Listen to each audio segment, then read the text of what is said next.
Hey everyone, ready for another deep dive? Always. Good, because today we're going on a journey to the rainforests of Central America. Sounds good to me. We're getting up close and personal with a truly remarkable amphibian, Yeah. the strawberry poison dart frog. One of my favorites. This little creature, we're talking barely an inch long, packs a powerful punch, both in terms of its vibrant colors and, you guessed it, its toxicity. You really can't judge a book by its cover, or in this case, a frog by its size. Exactly. We're going to explore what makes this frog so unique. Great. From its striking appearance and powerful defense mechanisms to its unusual parenting style and the threats it faces in the wild. It's a fascinating deep dive for sure. So, first up, let's talk about looks. Okay. When you picture a strawberry poison dart frog, what comes to mind? Well, the name kind of gives it away, doesn't it? I think of that vibrant red body, almost like a ripe strawberry. Yeah, classic. And then you've got those striking blue legs. It's like they're wearing little blue jeans. That's actually a specific morph, the blue jeans morph. The blue jeans morph. Yeah, but that's just the tip of the iceberg. You wouldn't believe the color variations across different populations. Really tell me more. We're talking sunny yellows and oranges, Wow. cool greens, even some that are stark white. So it's a whole rainbow of poison dart frogs. It really is. It's like nature decided to experiment with a whole palette of warning colors. Okay, so it's not just a fashion show in the rainforest. This dazzling display has got to have a purpose, right? Of course. These bright colors are basically a big flashing neon sign that screams, "Don't eat me." Makes sense. It's called aposematic coloration, a warning signal to predators that this tiny frog is packing a seriously toxic punch. So it's like a look but don't touch kind of deal. Precisely. Now, where does that toxicity come from? Is it like something they're born with? Actually, that's one of the most fascinating things about these frogs. Their poison isn't inherent. It's not. Nope.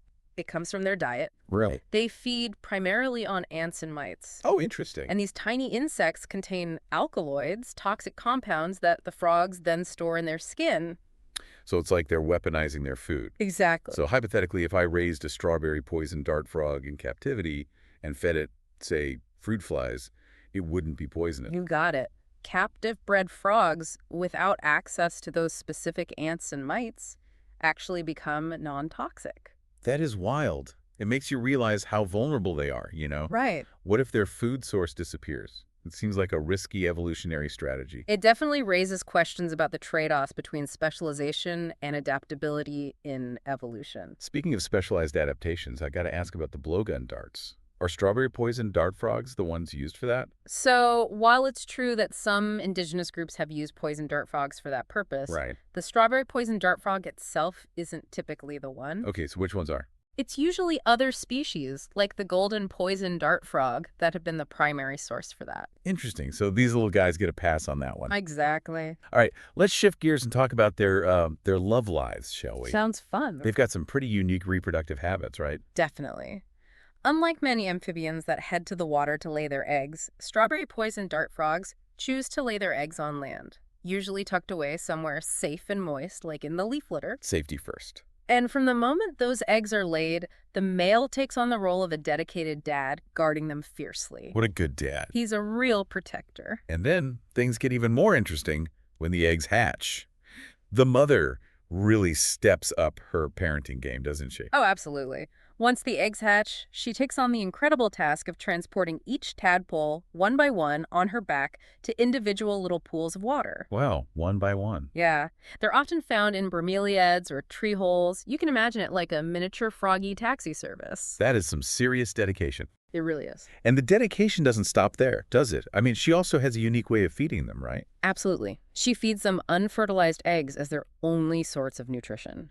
That's incredible. It's like a specialized tadpole-only meal plan. It's a remarkable level of parental care that you rarely see in amphibians. It really highlights just how tough it is to survive in a rainforest environment. Sadly, even with all their adaptations, they're still facing some pretty serious threats, aren't they? Sadly, yes. It's a reality for so many species today. Habitat destruction is a major issue as deforestation continues to shrink their rainforest homes. And we can't forget about the illegal pet trade. Right. The demand for exotic pets puts a lot of pressure on wild populations. And of course, we can't ignore the elephant in the room, climate change. It has the potential to disrupt these delicate ecosystems that these frogs depend on for survival. It's a sobering reminder that as much as we try to protect these incredible creatures, there's a bigger picture we need to address. Are there any conservation efforts underway right now to specifically help strawberry poison dart frogs? Yes, thankfully, there are some organizations and researchers working hard to protect them. Right. A lot of the focus is on habitat conservation, trying to preserve the rainforests they call home. Yeah, that makes sense. There are also efforts to regulate the pet trade to make sure it's sustainable and doesn't harm wild populations. It's reassuring to know that people are fighting for these frogs' survival. Yeah, it is. Well, the strawberry poison dart frog is a truly remarkable creature. I mean, from its looks to its life cycle and the challenges it faces, it's like a tiny ambassador for the wonders and, unfortunately, the fragility of nature. I couldn't agree more. It's a powerful reminder of the importance of understanding and appreciating biodiversity and how interconnected all living things really are. Absolutely. And on that note, I have one final thought for you all to ponder as we wrap up. Okay, I'm listening. We talked about how their dependence on a very specific diet for their toxicity could actually make them quite vulnerable if that food source disappears. So the question is, do you think this unique adaptation, this trade-off, was it worth it from an evolutionary perspective? It's something to think about as you continue to explore the amazing world of the strawberry poison dart frog. That's a great question. It really makes you think. Until next time, keep exploring. See you then. Bye, everyone. Bye.